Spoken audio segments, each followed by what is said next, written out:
Mga idol, sa ating police report, 5 bata nalunod sa Agno River sa Barangay Katuray, Bayambang. Para sa detalye, panoorin mula kay Idol Neil Muyano.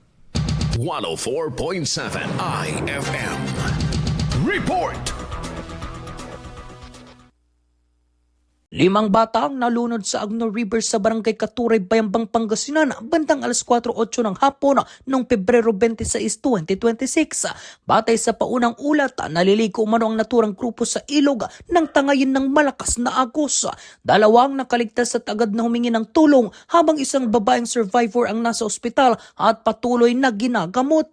3 individual ang unang naiulat na nawawala kaya nagsago ng search and retrieval operations ang MDRMO Wasar Team katuwang ang iba pang sangay ng otoridad.